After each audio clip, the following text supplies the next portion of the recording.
आज आपको मैं बताने वाली हूँ सिर्फ एक उपाय, बहुत ही आसान रेमेडी, जिसमें आपको 1 चम्मच ले लेना है। जो भी आज मैं आपको रेमेडी बता रही हूँ, आप देखेंगे अगर आपको जॉइंट पेन रहती है, जॉइंट पेन यानी कि उंगलियों को मोड़ने में भी दर्द होता है, जहाँ भी 2 हड्डी एक दूसरे से मिलते हैं उनको हम जॉइंट बोलते हैं। तो ये जॉइंट घुटना भी हो सकता है, कमर या किसी भी शरीर के हिस्सा जहाँ पर 2 हड्डी जुड़ रही है, इसे हम जॉइंट पेन बोलते हैं।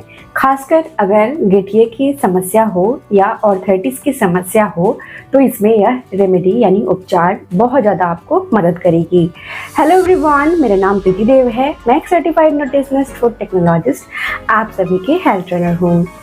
वैसे तो मैंने बहुत सारे जॉइंट पेन के एक्सरसाइज बताए हैं, लेकिन आज मैं आप लोगों के लिए रेमेडी लेकर आई हूँ। तो जो भी एक्सरसाइज मैं बताती हूँ, अगर आपने नहीं देखा है तो आपको चैनल पे मिल जाएगी, आप वहाँ से जाकर देख सकते हैं, नहीं तो आप प्लेलिस्ट में भी इसे चेक कर सकते हैं। आइए मैं आपको रेमेडी बता देती हूँ और यह कैसे काम करता है। इसके पहले जॉइंट पेन क्यों होती है यह जानना आवश्यक है, ताकि हम इसको पूरी तरह से ठीक कर पाए। जॉइंट पेन हमारे शरीर में तब आने लगती हैं जब हमारा लाइफस्टाइल गलत होने लग जाता है, या फिर दूसरा कारण जो होता है वह हेरिडेटरी, यानी कि अगर आपके घर में पहले से गठिए की समस्या हो तो यह आपको भी होगा, ऐसा मुमकिन होता है। लेकिन घबराने की आवश्यकता नहीं है, क्योंकि जॉइंट पेन यानी कि वो कैसा भी आर्थराइटिस हो, रूमेटॉइड आर्थराइटिस भी क्यों ना हो, जिसमें हर गांठ में दर्द होने लगती हैं, चलना उठना बैठना काफ़ी मुश्किल होने लगता है और वक्त पर इसका ध्यान नहीं रखा जाए तो हड्डियां जोड़ आपस में मुड़ने लग जाते हैं, टेढ़े मेढ़े होने लग जाते हैं और जिससे अकड़ जाते हैं पूरे, यानी कि स्टिफ हो जाते हैं, जिससे उठना बैठना चलना भी काफ़ी मुश्किल होने लगता है। लेकिन आप इसे अगर अच्छे तरीके से समझ लेंगे, इस वीडियो के माध्यम से कैसे ठीक करना है और बातों का ध्यान रखेंगे, तो आगे चलकर आपकी जो समस्या है उसे आप 90% कम कर सकते हैं। रूमेटॉइड आर्थराइटिस के केस में इसे हम अगर उम्र ज़्यादा हो गई है तो 100% क्योर नहीं कर पाते हैं, लेकिन हम ऐसा कर देते हैं अपने जो उपचार मैं बताऊंगी उसके माध्यम से, जिससे आप उठना बैठना चलना वापस से शुरू कर पाते हैं। और दर्द में भी आपको बार बार जो आपको दवाइयाँ खानी पड़ती हैं जिससे नुकसान होते हैं, वो दवाई खाने की आवश्यकता कम पड़ने लगती हैं और धीरे धीरे इसे छोड़ भी सकते हैं। लेकिन अगर आपके शुरुआती दौर में ही ये दर्द हो रहा है, जस्ट शुरू ही हुआ है, तो आप इस पर ध्यान देना शुरू कर देंगे तो इसे हम 100% क्योर कर सकते हैं। तो आइए जानते हैं इसके मुख्यतः क्या कारण है। सबसे पहला, इन्फ्लामेशन हो जाना। इन्फ्लामेशन का मतलब है कि शरीर में कुछ भी हम अगर खाते हैं, कुछ ऐसी चीज़ खाते हैं जो हमारे शरीर को ऐसा लगता है कि ये हमारे लिए दुश्मन है, हमारे लिए यह विष का काम कर रहा है, जिससे शरीर को समझ नहीं आता, हमारे दिमाग को समझ नहीं आता और वहाँ पर वह सूजन पैदा करने लगता है, उसे वहाँ पर इन्फ्लामेशन देखने को मिलती हैं और धीरे धीरे इन्फ्लामेशन की वजह से सूजन, दर्द, लालिमा और जलन महसूस होने लगता है। तो इसके लिए सबसे पहला काम जो आपको करना है वह करना है एंटी इन्फ्लामेटरी चीज़ों को खाना छोड़ देना है। अब यह एंटी इन्फ्लामेटरी खाने क्या क्या हो सकते हैं? एंटी इन्फ्लामेटरी खाने हर लोगों के अलग अलग होते हैं। आपको एक डायरी बना लेनी है या एक चार्ट बना लें और उसमें लिखना शुरू करें कि आप ऐसा कौन सा खाना खाते हैं जिसके खाने के तुरंत बाद आपको गैस एसिडिटी बनती है, या फिर आपको ऐसा लगता है कि आपकी दर्द बढ़ गई है। इस केस में आपको वह सामग्री तब तक नहीं खानी है जब तक आपके दर्द की समस्या पूरी तरह से ठीक ना हो जाए। जैसे कि कुछ लोगों में क्या क्या खाने से यह तकलीफ होती है। बैंगन खाने से तकलीफ होती है, बैंगन जिसे हम ब्रिंजल बोलते हैं। बैंगन बहुत सारे लोगों को यह इन्फ्लामेशन देता है, लेकिन कुछ लोगों में नहीं देता है। दूसरे नंबर पर आता है कुछ लोगों में भिंडी की सब्जी, जिसे हम लेडी फिंगर बोलते हैं। ये खाने के बाद देखा जाता है कि उनको इन्फ्लामेशन बढ़ गई है।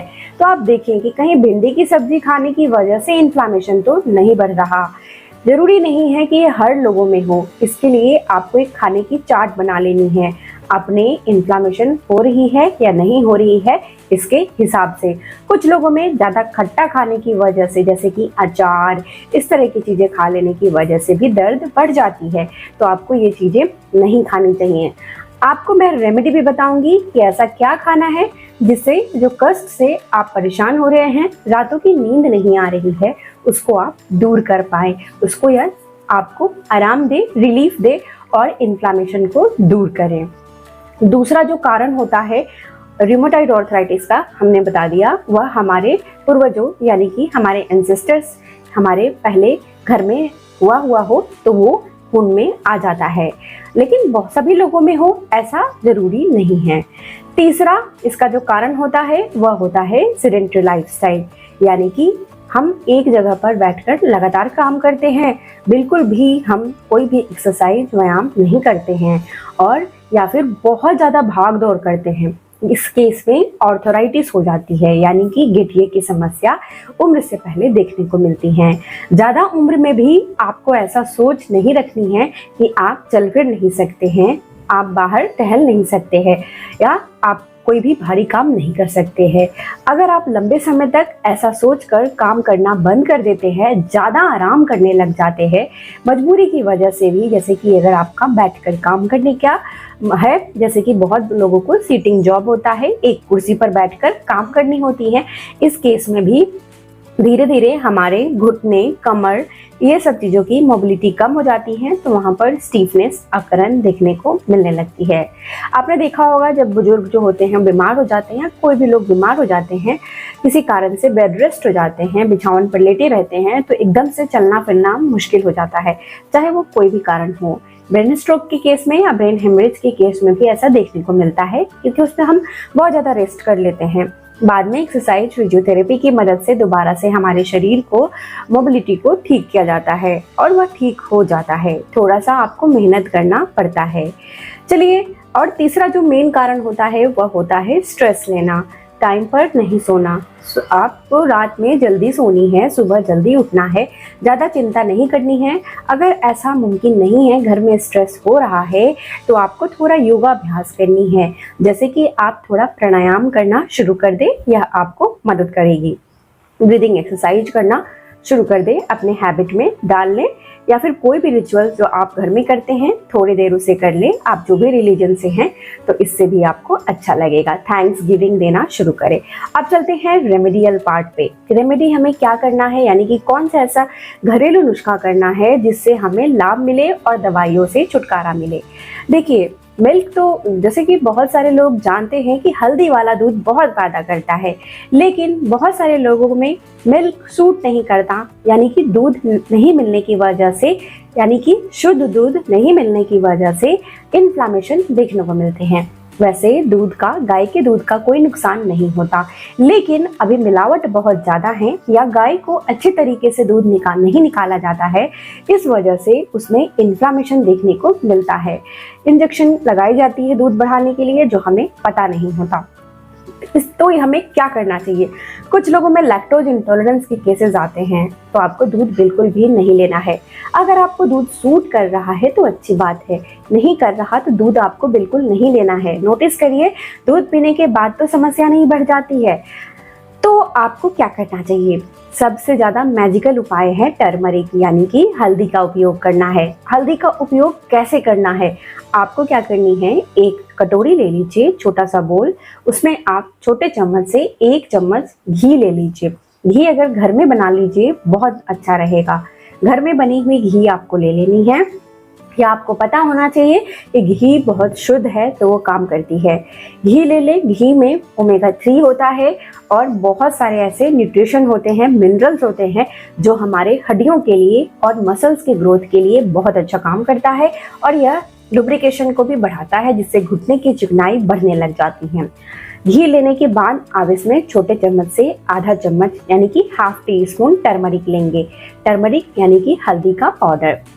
उसके बाद इसमें 1 या 2 काली मिर्च लेंगे। पहले आप शुरुआत में 1 काली मिर्च लें, यानी 1 ब्लैक पेपर, उसके बाद 2 काली मिर्च, 1 वीक के बाद यानी 1 सप्ताह के बाद 2 काली मिर्च इसमें मिलाइएगा। इससे ज़्यादा नहीं लेना है। कूट कर पाउडर बनाकर डाल देना है और इसे अच्छी तरह से घी में मिला देना है।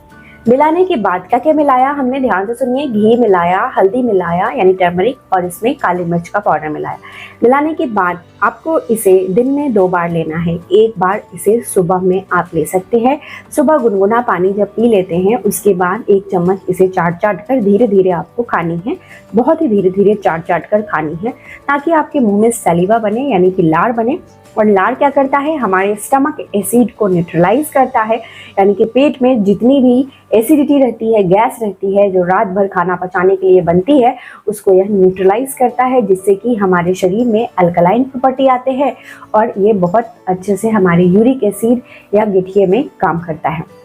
तो धीरे धीरे चाट कर इसे खाना है आपको, और 1 चम्मच चाट कर आप इसे रात के वक्त ले सकते हैं। ये आपके देखेंगे धीरे धीरे इन्फ्लामेशन को दूर करने लग गया है। और आगे आपको क्या करना है, धूप सेकनी है। धूप में हल्का कोई भी तेल ले ले, तेल से मालिश करते हुए जहाँ भी जिस भी अंग में जिस भी जोड़ में आपको दर्द है वहाँ हल्का मालिश करते हुए धूप लगाइए। धूप लगाने से वहाँ पर जितनी भी स्टिफनेस है वो दूर होती है, विटामिन डी मिलती है और हमारे शरीर में ताकत आती है। तो ये सारी चीज़ें करना शुरू कर दें। बहुत बार डी की कमी की वजह से भी देखने को मिलते हैं इस तरह के जॉइंट पेन। तो आज की जानकारी यहीं तक थी। आई होप ये जानकारी आप लोगों को यूज़फुल लगी हो और यह डेफिनेटली मदद करती है। आप इसे यूज़ करना शुरू करिए और आपको 15 दिन के बाद यानी कि 15 डेज़ के बाद जो भी रिजल्ट मिलता है मुझे फीडबैक ऑनेस्टली देना शुरू करिए। ऑनेस्टली फीडबैक देना है। वैसे तो मुझे पता है कि आपको आराम मिलना शुरू हो जाएगा और आप मुझे फीडबैक अच्छा ही देने वाले हैं। कैसी लगी जानकारी लिखकर बताइएगा, मुझे काफ़ी अच्छा लगेगा, मोटिवेशन मिलेगी। और आपको खुश रहना है, मुस्कुराते रहना है। अपना ख्याल रखिए, मुस्कुराते रहिए। शुक्रिया।